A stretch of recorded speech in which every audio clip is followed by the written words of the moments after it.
Alors je m'appelle Claire, je suis infirmière en France et je suis volontaire pour un an en Thaïlande avec une association française Enfants du Mékong. Et donc j'en suis arrivée à m'engager pour un an ici parce que je pense que c'est important de voir le monde comment il est en vrai pour après s'engager vraiment dans la vie européenne qui est une vie confortable. Et, euh, et du coup, ça apporte et ça fait grandir de voir un peu ailleurs comment ça se passe. Un ailleurs plus pauvre, mais plus riche d'un autre côté. C'est très bien, très bien. Donc on reste tous pendant 2 voire 3 semaines à Bangkok avant de partir sur nos lieux de mission, afin d'étudier le thaï et de faire les différentes démarches de début de mission. Et du coup, moi je suis restée juste 2 semaines pour les cours de thaï et donc c'était intensif. Mais, mais après, c'est du terrain. Donc, j'apprends avec les enfants et c'est pas toujours très évident, mais bon, c'est pas grave. On arrive à communiquer quand même. Hmm. Un point de vue sur la prise en charge de la santé ? Oui. Oui, ici. Oui. En fait, en Thaïlande, à ce que je constate, il y a un énorme décalage entre Bangkok, qui est la capitale et du coup qui est très, très riche en médecins, qui ont des hôpitaux vraiment super développés. Et ici, Chiang Saen, qui est une toute petite ville avec un hôpital du coup tout petit et du coup vraiment pas du tout les mêmes moyens. Et donc tout ce qui est santé des enfants, c'est suivi différemment que si on était dans une grande ville avec des hôpitaux vraiment compétents. Du coup, là, c'est un peu à mon sens, c'est pas très satisfaisant parce que on fait un peu à la débrouille avec les moyens du bord. Alors qu'il serait vraiment nécessaire pour certains enfants d'avoir un vrai suivi, voilà, d'aller consulter un médecin de façon régulière, tous les 6 mois, par exemple. Ça engage que 2 fois dans l'année. Après, c'est sûr, c'est des frais, mais je pense que il serait vraiment très utile de bien suivre ces enfants parce que surtout ils viennent de la rue. Du coup, ils ont tous des pathologies infectieuses ou des maladies de milieu dit sale un peu. Du coup, à mon sens, il serait vraiment important qu'ils soient un peu plus suivis, bien que l'ensemble de l'équipe est quand même à l'écoute et dès qu'il y a un problème, on va chez le médecin. Mais c'est vraiment qu'en cas de problème. Du coup, je pense qu'il serait nécessaire que même s'il n'y a pas de problème, tous les enfants soient vraiment bien surveillés. Mais ils sont suivis quand même. Ils ont quand même un bon... Par rapport de là où ils viennent, ils ont un bon suivi. Ils ont des chances et il y a des enfants qui ont des pathologies chroniques et qui sont bien suivis. Il y a un enfant qui est épileptique, et il va régulièrement chez le médecin pour équilibrer son traitement. Donc il y a quand même un suivi, c'est pas laissé à part, mais on pourrait quand même faire mieux, je trouve. Là, c'est une maman donc, qui a un petit problème psychologique, je sais pas de quelle nature, mais je pense un retard mental, et qui a 2 enfants.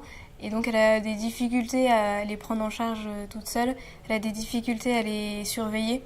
Et un enfant, ça traîne un peu partout, ça va explorer un peu la nature.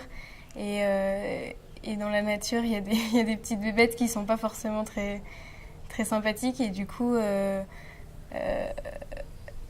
il manque. C'est des enfants. Là, c'est la pomme, c'est un enfant qui manque de surveillance. Et du coup, il va vagabonder un peu partout. Donc, il est sale. Donc, en soi, il a une infection aux jambes et c'est dû à la saleté. Il faudrait une plus grande hygiène, qu'il mette ses chaussures, qu'il se lave avec du savon tous les jours. Parce que c'est pas juste en passant sous l'eau que. Voilà. Non, tous les enfants sont sains. Ils sont tous surveillés sur ce point de vue avant d'arriver au foyer. Donc tous les enfants sont sains. Après, il y a des mamans qui sont porteuses du virus, mais là, c'est surveillé au foyer et tous les enfants sont sains, n'ont pas le VIH. Donc c'est bien. C'est bien. Alors en fait, je suis envoyée par Enfants du Mékong ma fiche de poste, c'est responsable de l'animation dans le foyer. Du coup, là, j'ai à disposition une salle avec la possibilité de faire pas mal d'activités. Donc, il y a de la couture, de proposer, et la fabrication de petits bijoux. Et les enfants viennent un peu quand ils le veulent. C'est ouvert tout le temps où je suis là. et donc ils confectionnent des sacs, un peu de tout, en tout genre, suivant leurs idées, suivant mes idées, on est assez libre. et après, donc ils peuvent en garder quelques-unes de leurs confections. Et après, on a un petit magasin au Triangle d'Or et on va sur le marché tous les samedis. Et tout ce qu'ils font est vendu. Un peu moins de la moitié est reversée. Enfin, la moitié est reversée pour eux, pour qu'ils s'achètent des petits bonbons, ou les plus économes arrivent à un peu garder de l'argent pour plus tard. Et sinon, le reste est pour racheter du matériel et faire tourner un peu tout. Du coup, ils aiment bien venir. En soi, c'est forcément moi, je suis pas experte en la matière, mais c'est forcément un peu thérapeutique, étant donné que ça leur permet déjà de se concentrer sur quelque chose. Parce que sachant qu'au début, c'est des enfants qui arrivent et qui découvrent un peu tout, donc ils sont un peu à toucher à tout. Donc ça leur permet déjà d'apprendre à se concentrer sur quelque chose. Et puis ça leur permet de s'exprimer. Il y en a qui s'expriment par la couture en faisant des espèces de poupées ou des choses comme ça. Il y en a d'autres qui s'expriment en faisant des dessins. Oui, je pense que c'est forcément un peu thérapeutique, même si c'est pas nécessairement le but premier. Ça l'est forcément. Alors, moi, je vais à Messailles, donc une fois par semaine au drop-in. Ma présence est, je pense, pas indispensable, mais c'est plutôt pour moi. Je pense qu'il est vraiment important d'aller à la frontière une fois par semaine pour bien se mettre dans la tête que tous les enfants qui sont ici, ils étaient à la frontière il y a pas très longtemps. Et du coup, pour comprendre leur vie, pour comprendre ce qu'ils ont vécu, de quoi ils sont faits. Et je pense que c'est très important. Du coup, c'est vraiment plus pour moi. Après, quand je suis au drop-in, j'aide un peu à tout, là où je peux aider. Je distribue la nourriture, je vais faire la tournée avec l'équipe. Je reste aussi au drop-in pour accueillir certains enfants. On fait quelques activités. On apprend un petit peu 3 mots d'anglais. Et voilà. Kronam, donc, c'est la directrice, donc c'est un peu la chef du foyer, mais c'est une chef maman. Du coup, on a un contact très facile avec elle. Et oui, je parle avec elle déjà pour avoir un peu la vie des enfants, voir un peu leur histoire. On discute aussi de leur devenir. Suivant les choix que certains enfants prennent, c'est intéressant d'en discuter. Mais avec Kronam, c'est surtout de la discussion. C'est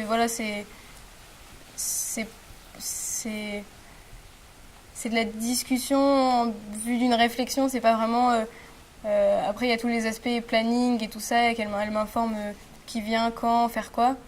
Mais après, moi, je vis ma vie et je fais mes petites histoires et j'informe de ce que je fais, mais elle est toujours d'accord, elle est toujours partante. Et elle me suggère des choses. Elle est toujours à l'écoute et c'est vraiment une femme qui fait des très belles choses et c'est vraiment une belle femme de l'intérieur. Voilà.